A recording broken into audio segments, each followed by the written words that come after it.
from Sycamore Cotton, and I watched a DIY YouTube show the other night. I'll have to go back and find the name of the YouTuber, but she made these cute little ghosts using wooden spoons and white paint, black paint, and cheesecloth.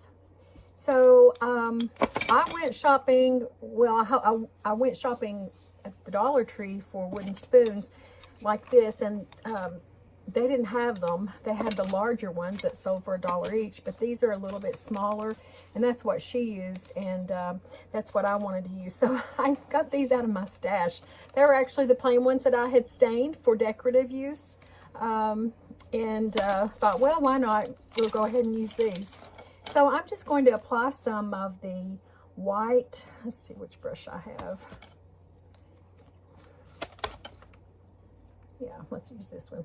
Just going to apply some white paint. You can use any kind, but I'm using Fusion because that's what I've got. And this is the color Casement, which is not a pure white, but it's a good shade for these little ghosts here.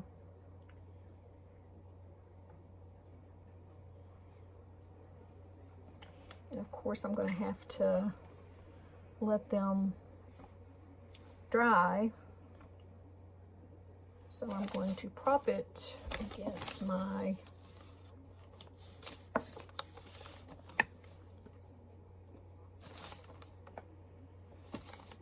other paintbrushes while it dries, and I'll do another one.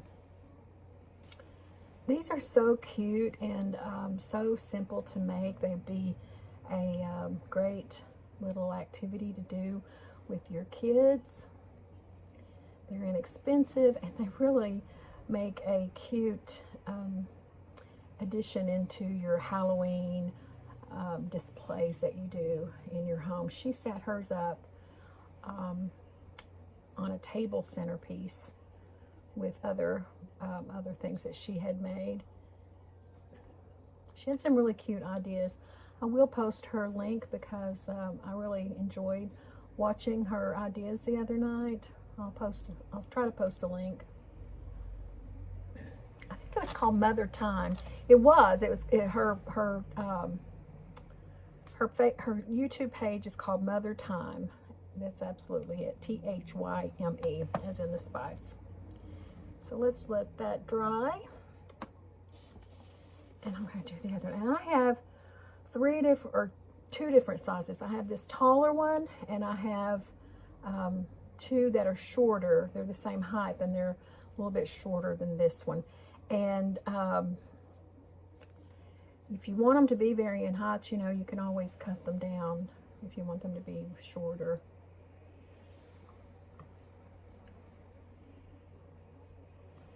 Wish I had a hairdryer to speed this up, the drying part. I get so excited when I'm working on a project, and I can't wait to see it finished. And especially something like this that you know it's not going to take long to do.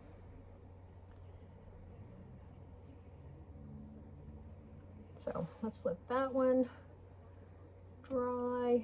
And you probably don't have to have a second coat, but I'm giving it. Especially like back here on the back. It's not going to be seen that much, but still, you know, it's got, that mine had a little streak in it, so.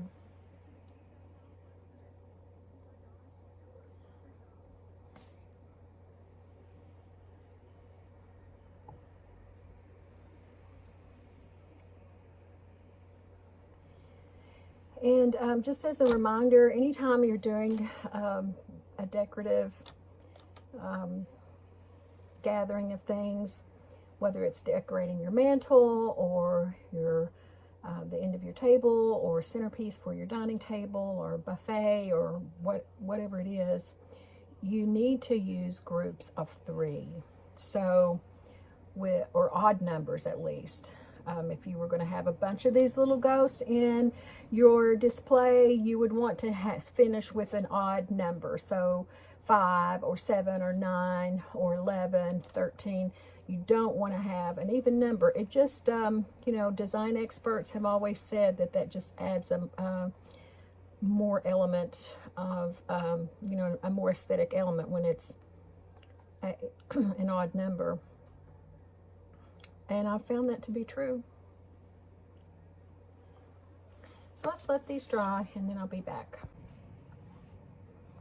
Alrighty, so we're going to use the back of the spoon, not the front, because it's not a solid surface. You know, it kind of caves in. So we're going to use the back, and I'm actually just going to use the tip of the paintbrush. It's not completely dry, but I think I can work with it. And you can draw on whatever face that you want. You can make a couple of eyes. You can make, you know, different expressions on its face. I'm gonna go, I've always liked this kind of like stunned look on the ghost's face. So that's what I'm doing with this one.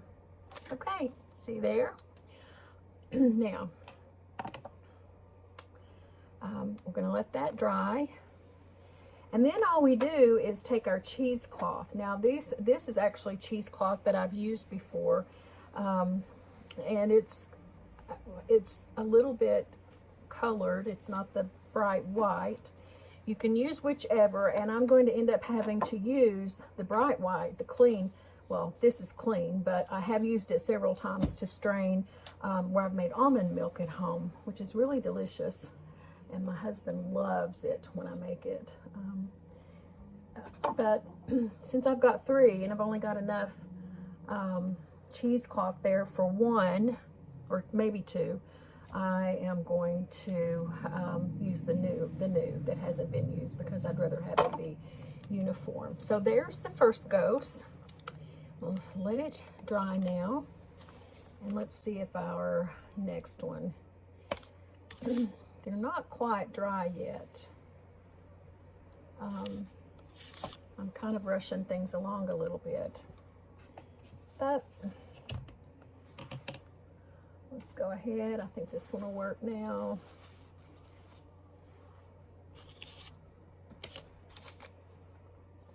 Yeah. And we're just going to do, if you had a marker, you could use a marker. You wouldn't have to use, you know, paint. You could easily get by with a marker on this. And this one is going to have a big circle for its mouth.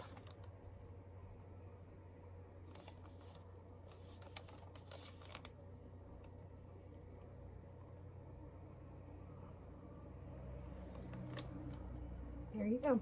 You obviously do not have to be an artist to do this. I think I'm going to make this one actually. I think I'm going to make its features a little bit larger, because again, these are going to be covered up by the cheesecloth, which is see-through, but you still want to make sure you can see its little scary face. Turn it this way. When you craft with paint and you just need to have, you know, a small amount, do you ever use the end of your paintbrush like I'm using? Because I think it, you know, it comes in handy to do that.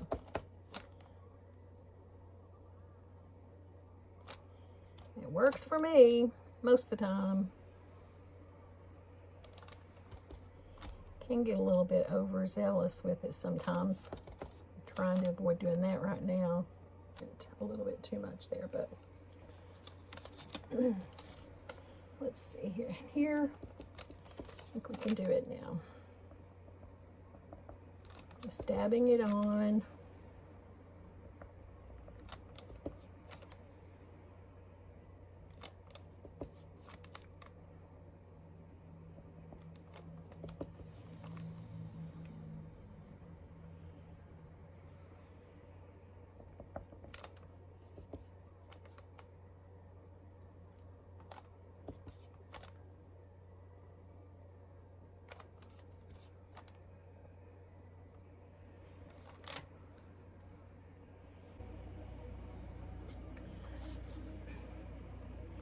Okay, so we've got this one, and it's the taller one.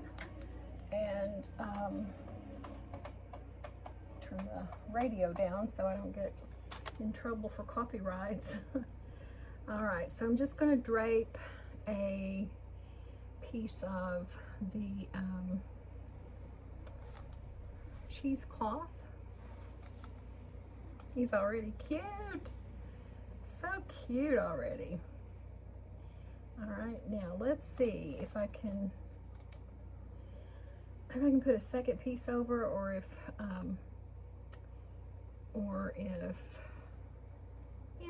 yeah, that makes it more flowy. And then just bring it down, gather around its neck, and I have a couple of pieces of ripped fabric that I am going to tie around its neck.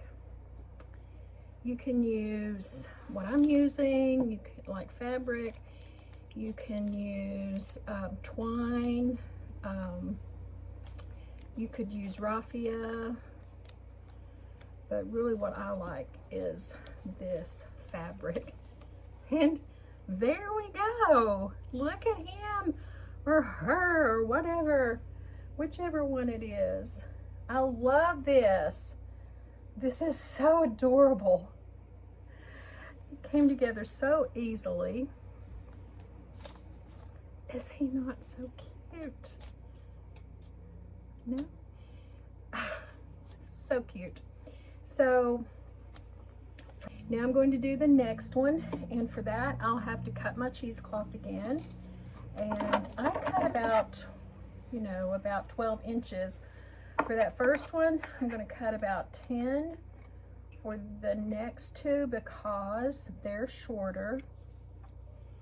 And then I'm going to take my cheesecloth apart. It's folded over twice, so you've got actually a long piece, and then I'm going to cut it along that middle fold. Jagged edges are fine. So I'm going to put my put it over my next one. Oh, these are so cute. I'm gonna grab the next piece, toss it over. I don't really want wrinkles along his face because I want the, you know, his little ghostly face to show up. Look at that, how cute. Now here I have a couple of pieces of the fabric again. And just gonna wrap him around, wrap it around it.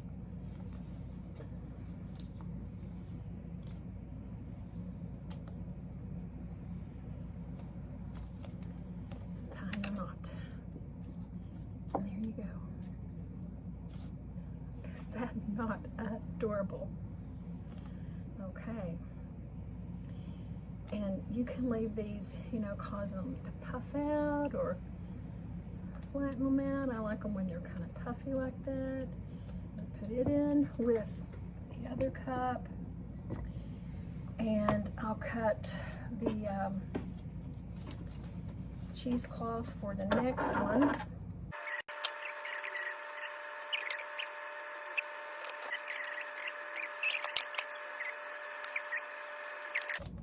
Are these not so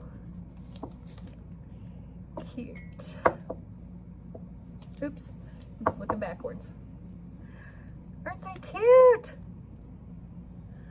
I just think they're adorable, and I plan on using these for an arrangement. I have a rusty crusty tin can, and I think I can use these and some other things to put in with it to make a cute little arrangement. But you could also just leave them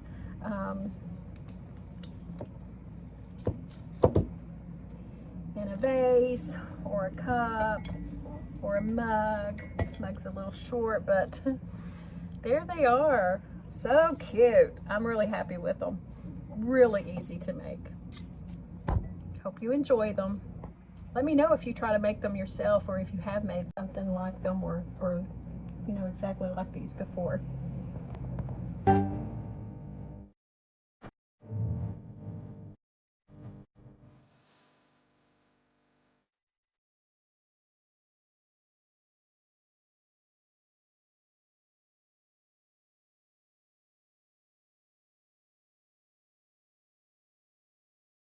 Friends, thanks so much for watching this video. If you haven't subscribed already to my channel, I sure would appreciate if you would. And also, please share with your friends and family. And if you'd like to see more of Sycamore and Cotton, you can follow me on my Instagram and Facebook, Sycamore and Cotton. Look for me there. Hope to see you the next time. Bye.